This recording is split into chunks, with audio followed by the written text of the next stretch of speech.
She was only 14 years old, a wrestler, a teammate, a bright daughter with her entire life ahead of her. She vanished in the early morning hours, and by that afternoon, police were unzipping a tote bag hidden inside an RV right behind her home. Inside it was Kylie Toberman, and the man accused of killing her wasn't a stranger. It was her own step-uncle. This is the disturbing case of Kylie M. Toberman, a story of betrayal, violence, and questions that the justice system still needs to answer. Kylie Toberman lived in Vandalia, Illinois. She was just 14, an athlete known for her determination on the junior high wrestling team. Coaches and teammates called her fearless, tough, and kind. She wasn't just another student. She stood out. People described her as someone who cared about others, someone who was always willing to help. But everything about her future, the friendships, the potential, the plans she never got to make, was stolen the morning she disappeared. On November 14, 2025, Kylie didn't show up where she should have been. She was reported missing early that morning. Family and police began searching urgently. Not hours, days, not miles away, but just steps from her home. Behind the house sat a parked RV, one that Kylie had access to, one connected to the family. That RV wasn't just part of the search. It became the crime scene. Inside a tote bag, investigators found Kylie's body. A child, hidden like something meant to be thrown away. The brutality wasn't just physical. It was cold, calculated, covered up. The man arrested was 43-year-old Arnold B. Rivera, Kylie's step-uncle. Someone who should have been part of her support system. Someone who had access to her, trusted by the household. He's now facing multiple charges: first-degree murder, criminal sexual assault, concealment of a homicidal death, and additional charges for hiding her body after death.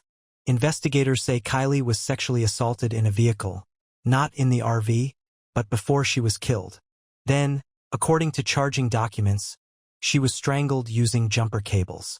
Take a second to think about the violence and panic behind that moment. A teenage girl, fighting for her life. An athlete, a wrestler, someone who knew how to push back. Attacking not a stranger, but someone she may have felt safe around. Rivera wasn't an unknown risk.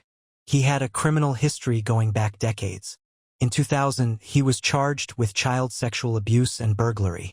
He avoided the sex abuse conviction by accepting a plea deal for felony aggravated battery. He later faced other criminal charges, including possessing a stolen vehicle in 2008.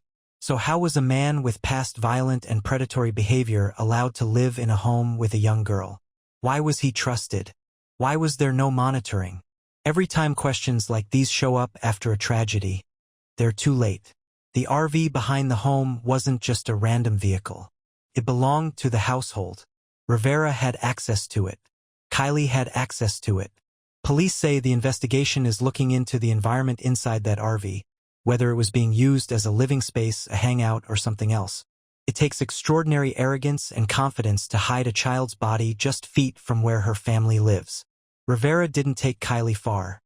He hid her close enough that someone could have discovered her by accident. That says something about his mindset. Either panic or disturbing comfort. The shock hit Vandalia fast. A wrestling team lost one of their own. A school district was suddenly helping students grieve instead of cheering their victories. A small community that rarely appears on national news found itself at the center of a horrifying tragedy. Her school offered counseling. Coaches and teammates described their grief publicly. Kylie wasn't just a victim in a headline. She was a child people knew, a friend, a teammate, a student with potential that was cut short. Kylie's case leaves behind questions that demand answers. Why was someone with Rivera's history in a position of trust around a child?